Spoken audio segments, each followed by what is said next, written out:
ব্রহ্মসূত্রটা কি? একাম্বম মাম দেউতা নাস্তে নাস্তে নিহিনি কিঞ্চন। মন্ত্র শুনবেন আরো, তখন ভাববেন যে শাহিনুর রহমানকে মৌলবি নাকি ঠাকুর, ওটা পরে আসছে। আমাদের ধর্মে ঢুকতে গেলে কি বলতে হচ্ছে? আশহাদু আল্লা ইলাহা ইল্লাল্লাহ ওয়া আন্না মুহাম্মাদার রাসূলুল্লাহ। হয়ে গেল একজন মানুষ মুসলমান। এবার যদি কেউ হিন্দু ধর্মে প্রবেশ করতে চায়, সে কি বলবে? একাম্বম মাম দেউতা নাস্তে নাস্তে নিহিনি কিঞ্চন। লা ইলাহা ইল্লাল্লাহর মানে তো জানলাম জনাব, এবার এটার মানে বলেন।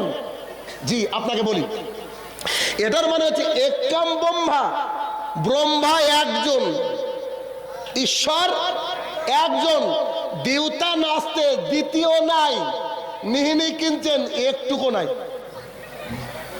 এর মানে কি? এর অর্থ হচ্ছে ঈশ্বর একজন। আমি কি বুঝাতে পারছি? একাম্বম মাম দেউতা নাস্তে নাস্তে নিহিনি কিঞ্চন। আমরা কথা বলে পার পাবো না, ওই যে সব দাঁড় করে রেখেছেন না, সব রেকর্ড হচ্ছে ভাই, হাজার হাজার বক্তৃতা আপনি ইউটিউবে পাবেন। আমরা যে চুপ করে কিছু বলে গাড়ি নিয়ে পালিয়ে গেলাম, এ রাস্তা নাই, এখন চারিদিকে রেকর্ড। তো একাম্বম মাম দেউতা নাস্তে নাস্তে নিহিনি কিঞ্চন, ভগবান একজন, একজন, দ্বিতীয় কোনো ভগবান নাই, একটুকু নাই। এখন যদি নরেন্দ্র মোদী বলে যে ভগবান হচ্ছে 300 কোটি, 1 কোটি, 5 জন, 10 জন, তাহলে একই শিক্ষিত? ভালো করে বুঝুন আমার কথাগুলো। ও মুখে বলছে যে একজন ছাড়া ভগবান নাই। যে কেউ যদি একজন ছাড়া ভগবান নাই এ কথা বলে, তারপরে যদি বলে আমার ভগবান 3 জন, তাহলে বুঝতে হবে ওই লোক মূর্খ, ওই লোক মূর্খ। তাহলে ভগবান হিন্দু ধর্মে একজন, ইসলাম ধর্মে একজন। মোট কথা পৃথিবীতে যত ধর্মগ্রন্থ রয়েছে, ধর্মগ্রন্থগুলো যদি পড়া যায়, সবারই ভগবান একজন, তবে নাম হচ্ছে আলাদা। মানুষ বিভিন্ন নাম ধরে তাদেরকে ডাকে। আচ্ছা, তাহলে দুর্গা দেবীর পুজো করছে, দুর্গা দেবীর পুজো করছে, দুর্গা দেবীকে যদি ভগবান বলে কোনো একজন মানুষ, দেখবেন তারা তো ভগবানই বলে, বলে না? আগামী কালকে না পরশুদিন কালী পুজো আছে, কালী পুজোর কাছে গিয়ে বলছে এটা আমাদের ভগবান। ওই গণপতি বাপ্পা মৌরিয়া, ওখানে গিয়ে বলছে এটা আমাদের ভগবান। আমি যদি বলি আমার আব্বা হচ্ছে এইটা, তারপরে একটু দূরে যাওয়ার পর বলছে আমার বাপ হচ্ছে ওইটা, আর একটু দূরে যাওয়ার পর আমি বলছি আমার আব্বা এইটা, আপনি মনে মনে বলবেন যে তালবা শয়কাল এখানে বলে কিরে ইয়ার বাপ কটা, বলবেন কি বলবেন না? তা আমি আল্লাহকে বলছি আমি তোমাকে মেনে নিয়েছি এক এবং অদ্বিতীয়। তার মানে একজন মুসলমান মাজারে যেতে পারে না, একজন মুসলমান কারোর কাছে কিছু চাইতে পারে না। একজন মুসলমানের মাবুদ হচ্ছে আল্লাহ সুবহানাহু ওয়া তাআলা। ঠিক তেমনি একজন হিন্দু ভাইয়ের মাবুদ, একজন হিন্দু ভাইয়ের ব্রহ্মা, একজন হিন্দু ভাইয়ের বিষ্ণু, একজন হিন্দু ভাইয়ের মহেশ্বর, নাম হতে পারে আলাদা, কিন্তু ভগবান কজন? কথা বলেন, একজন।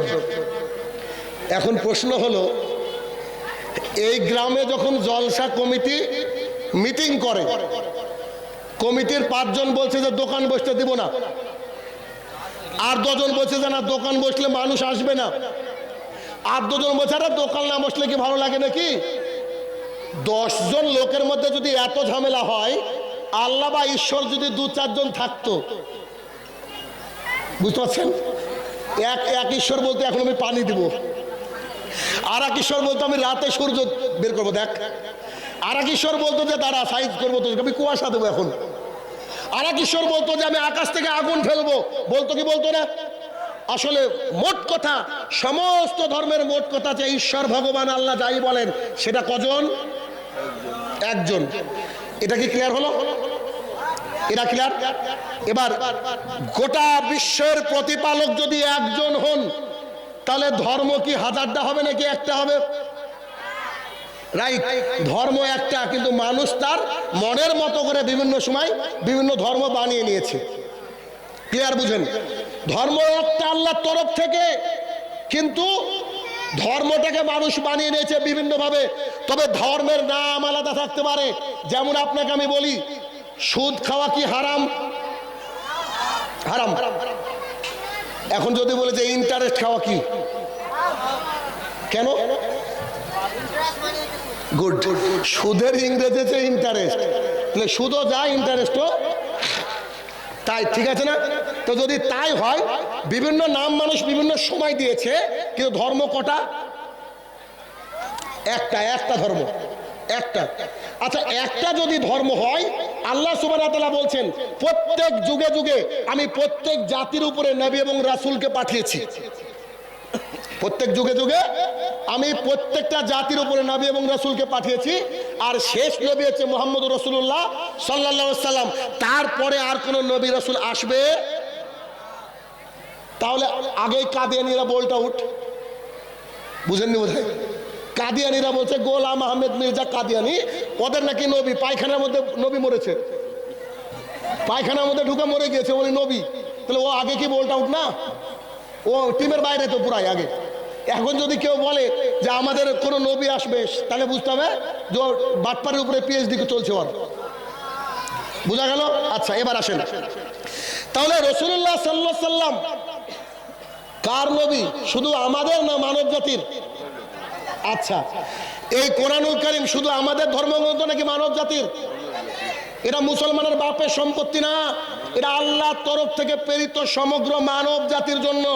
যদি মুসলমানের জন্য হতো, আল্লাহ তাআলা খালি বলতো ইয়া আইয়ুহাল্লাযীনা আমানু, আল্লাহ বলতেন না ইয়া আইয়ুহান নাস, হে মানব সকল, এটা আল্লাহ সুবহানাহু ওয়া তাআলা বলতেন না, এটা বলতেন না। এবার আপনাদেরকে আমি একটু একটু করে দেখাবো যে মুহাম্মদ সাল্লাল্লাহু আলাইহি সাল্লাম এর নাম, মুহাম্মদ সাল্লাল্লাহু আলাইহি ওয়াসাল্লামের আগমন বার্তা, তিনি যে আসবেন, এইটা কোন কোন ধর্মগ্রন্থে আছে। যদি আমি এইটা দেখাই পারশুরাপুরের মানুষকে, এখানে যদি খ্রিস্টান কেউ থাকে, ইহুদি যদি কেউ থাকে, হিন্দু যদি কেউ থাকে, তার উচিত আমার কথাগুলোকে মেনে নেওয়া। আসসালামু আলাইকুম। মা বোনদেরকে বা মেয়ে মহলের লোককে বলা যাচ্ছে, পুরুষ লোক যারা বসে আছেন, আওয়াজ আপনারা আশা করি একটু পাচ্ছেন না, এই শিক্ষা আপনাদেরকে নিতে হবে। আপনাদের আওয়াজ এখানে আসতে শুরু হয়েছে, আপনাদের সমাগমটা বড়, প্রত্যেকের সহযোগিতা দরকার আছে। যে জায়গাগুলো ফাঁকা আছে, ফাঁকা জায়গা পূরণ করুন, এবং পিছন থেকে আস্তে আস্তে এমনভাবে কভার করুন যাতে কারোর অসুবিধা না হয়, চুপচাপ। কিন্তু অনুরোধ, আপনারা মোটেই আওয়াজ এই দিকে দেওয়ার চেষ্টা করবেন না। পাশেই পুরুষ লোক অনেক বসে আছেন, শান্তভাবে, খুব ভালো লাগছে, ওইটা থেকে আপনারা সবক গ্রহণ করুন, এটা অনুরোধ। আসসালামু আলাইকুম। তো যেহেতু আল্লাহ সুবহানাহু ওয়া তাআলা একজন, এটুকু কি কারো সন্দেহ আছে? আর এখন যদি কোনো সনাতন ধর্মাবলম্বী ভাই বলে যে আমি মানবো না, তাহলে তুমি তো তোমার ব্রহ্মসূত্রই পড়োনি, তোমাকে এখন ধরতে হবে, কিতাব পড়তে হবে, পড়তে হবে, কি হবে না? আমি মুখে কি বললাম এর কোনো মূল্য নাই, কিন্তু কিতাব এটা তো মিথ্যা হয় না, তাই না? আল্লাহ সুবহানাহু ওয়া তাআলা কোরআনুল কারীম নাজিল করার সাথে সাথে বলে দিচ্ছেন, সূরা বাকারা সূরা নম্বর 2 আয়াত নম্বর 1, আল্লাহ সুবহানাহু ওয়া তাআলা বলছেন আলিফ লাম মিম যালিকাল কিতাবু লা রাইবা ফি হুদাল লিল মুত্তাকিন, this is the book there is no doubt at all. এই সেই কিতাব যার মধ্যে কোনো সন্দেহ, আল্লাহ বলে দিচ্ছে। তাহলে তুমি সন্দেহ বের করে দেখো, গোটা পৃথিবীর মানুষ পারবে? পারেনি। আচ্ছা, এবার আসেন, পৃথিবীর ধর্মগ্রন্থ মোট হচ্ছে 4000+, কিন্তু বিখ্যাত মানে ধর্মগ্রন্থ নয়, ধর্মাবলম্বী মানুষ মানে 4000-এর উপরে ধর্ম রয়েছে। তার মধ্যে বেশ কিছু ধর্মকে প্রথম সারির দিকে রাখা হয়েছে। এরকম 4-5টা ধর্মগ্রন্থ থেকে আপনাদেরকে বলবো, যদিও অত দরকার নাই, একটা থেকে বললেই হতো, কিন্তু আমি বলবো, এটা শুনেন। বুদ্ধ নাম শুনেছেন? গৌতম বুদ্ধ, তাই না? আপনার ছেলে ইতিহাসে পড়ে, বুদ্ধ ধর্মের প্রবর্তক হচ্ছে গৌতম বুদ্ধ, বলে তো? এখন এই, আচ্ছা, গৌতম বুদ্ধ যদি বলে যে আমার পরে মুহাম্মদ সাল্লাল্লাহু আলাইহি ওয়াসাল্লাম আসবে, তাহলে কি মেনে নেওয়া উচিত কি উচিত না? উচিত না? আমার পরে নাজমে আলম সাহেব আসবেন, এটা তো ঠিক। এখন আমি যখন চলে যাচ্ছি, নাজমে আলম সাহেব আসছেন, তাহলে আমি সত্যবাদী নিশ্চয়ই। এরকম সত্য প্রমাণ দিলে তো মানুষের মেনে নেওয়া উচিত, আমি মনে করি, ঠিক আছে না? আমরা যারা আহলুল হাদিসের লোক আছি, তারা বলি নামাজের পরে সম্মিলিত মুনাজাত চলবে না, তা আমরা মানুষকে বলি আপনি দলিল দেন, তখনই মানবো। কথা মনে বুঝাতে পারছি না? তখনই মানবো, একেবারে কোনো রকমের কোনো প্রশ্নই করবো না। আপনি বলেন যে দাড়ি চেয়েছেও আল্লাহ রসুলের ভালোবাসা পাওয়া যাবে, এখনই চাষ বলে ভাই। কিন্তু দাড়ি না রেখে আল্লাহ রসুলের সামনে গেলে বাঠাম খাবেন, বাঠাম। এটা মাথায় রাখেন। আমি এসেই বলেছি যে আপনাদের এলাকায় লোক কি সব অজ্ঞ নাকি? তো কেন আমি এখন পর্যন্ত একজন লোককে দাঁড়িয়েলা দেখলাম না? নাকি এখানকার জমি অনুর্বর? মানে ইনারা তো আছেন, এরকম বলছে না অনুর্বর, গালের জমি বোধহয় অনুর্বর হয় না নাকি? দাড়ি কম হয়ে গেল। আমার সাথে যে ভাই কন্ট্যাক্ট করেছে, কন্ট্যাক্ট মানে ওই কন্ট্যাক্ট ভাবেন না, ফোন করেছে, তারও দেখছে দাড়ি নাই। আমার মনে হয় ভাই আমাকে চিনে না।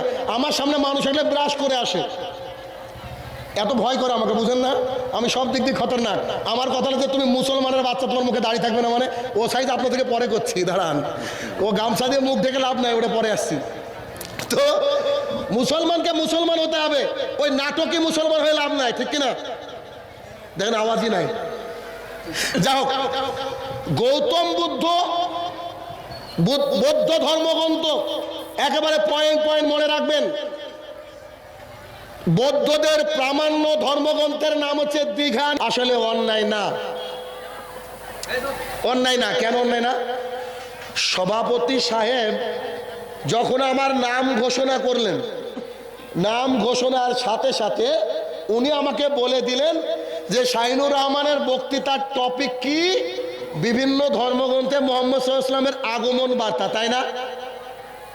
এখন আমি যদি এখানে সালাম আলাইকুম দেওয়ার পরে বলি যে সভাপতি সাহেব এ কথা বললে কেন, আমি তো এটা পড়ে আসিনি, এই টপিক আমার জানা নাই, এটা যদি বলতাম তো দোষটা সভাপতির না আমার?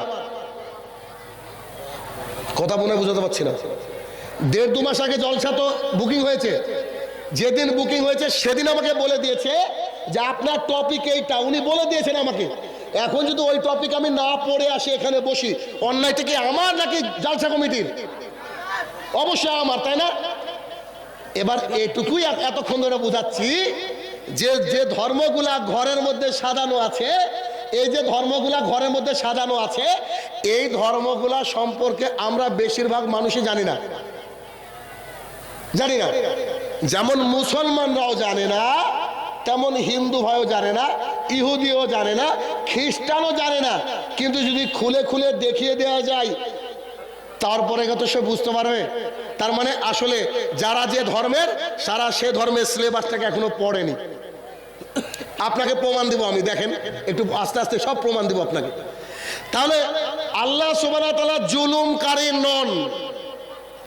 গোটা পৃথিবীর বুকে ধর্ম আছে কতটা? 4000+। এবার আপনাদের সবারই কাছে প্রশ্ন, আল্লাহ তাআলা কজন? সবাই বলছেন একজন। একজন হিন্দু ভাই যে বলছে যে 33 কোটি, ভালো করে বুঝবেন, ভগবান হচ্ছে 33 কোটি। একজন সনাতন ধর্মাবলম্বী ভাই বলছেন যে 33 কোটি, আপনারা বলছেন যে একজন। আবার ইহুদি খ্রিস্টান তারা বলছে যে 3 জন, পিতা পুত্র পবিত্র আত্মা। তাহলে ভগবান নিয়ে মারামারি প্রথমে, যে আল্লাহ বা ভগবান নাম তো একই, তো এখন এটা নিয়ে মারামারি। আসেন আমরা একটু যাচাই করে নিই, একটু যাচাই করব।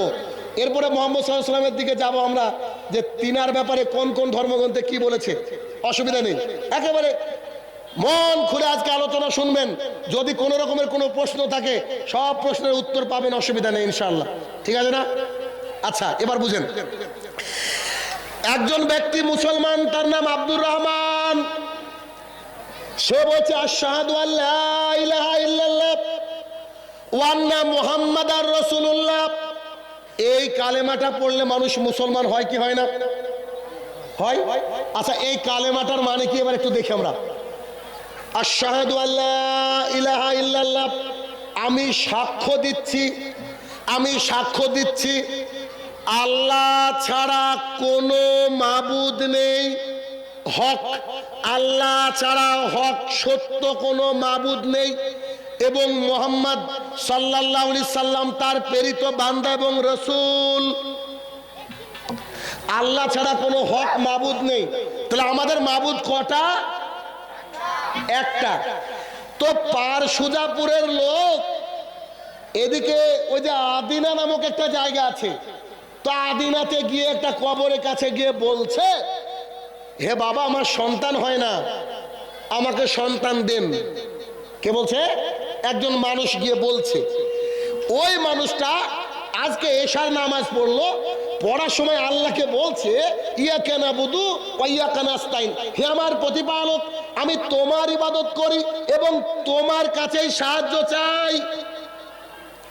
তাহলে যে লোকটা আদিনাতে গেল, কার কাছে সাহায্য চাইছে? বাবার কাছে। তো এই লোক কি বাটপার না? কথা কথা বুঝেন আমার কথা? এই লোক কি মিথ্যাবাদী না? আচ্ছা, এবার ধরেন আব্বাস সিদ্দিকের ফুরফুরাতে গেল কেউ, গিয়ে বলছো দাদা হুজুর আমার একটা গাড়ি দেন। গাড়ির সামনে লেখা থাকে দাদা হুজুর, থাকে কি থাকে না? দাদা হুজুর আমাকে সন্তান দেন। ও নামাজ পড়ার সময় বলছে তোমার ইবাদত করি, তোমার কাছে সাহায্য চাই। তো দাদা হুজুরকে রব বানিয়ে বসে আছে, কারণ সন্তান দেওয়ার মালিক কে? আল্লাহ সুবহানাহু ওয়া তাআলা। তাহলে চাইতে হবে কার কাছে? আল্লাহ তাআলার কাছে। তাহলে বোঝা গেল যে আল্লাহ এক। কোত্থেকে জানলাম? আশহাদু আল্লা ইলাহা ইল্লাল্লাহ, একমাত্র আল্লাহ ছাড়া কোনো হক মাবুদ নাই। এটা যদি কেউ বলে, সে কখনো বলতে পারবে না যে আমাদের মাবুদ দুজন, তিনজন। বলতে পারবে? পারবে না। আচ্ছা, কোন একজন মানুষ অমুসলমান, সে ইসলাম ধর্ম গ্রহণ করতে গেলে এই কালেমা পড়তে হয়। তো হিন্দু ভাইকে কেউ যদি হিন্দু ধর্ম গ্রহণ করতে চায়, ধরেন হিন্দু হব, কেউ বলছে আমি হিন্দু হব, হিন্দু তো কোনো ধর্মের নাম না, সনাতন ধর্ম। তো আপনাদের বোঝার জন্য হিন্দু বলছি আমি। এবং কোন মুসলমান নিজে দাবি করে মুসলমান, কিন্তু লা ইলাহা ইল্লাল্লাহ পড়েনি, কি মুসলমান? ঠিক তেমনি কোন হিন্দু যদি এই কালেমাটা না পড়ে, সেও হিন্দু না। সে কালেমাটা কি? হিন্দু ধর্মগ্রন্থে কেউ যদি, হিন্দু ধর্মের মধ্যে কেউ যদি প্রবেশ করতে চায়, তাকে একটা ব্রহ্মসূত্র পাঠ করতে হয়, যেমন আমাদের কালেমা আর তাদের ব্রহ্মসূত্র। বনিকা কি নাম?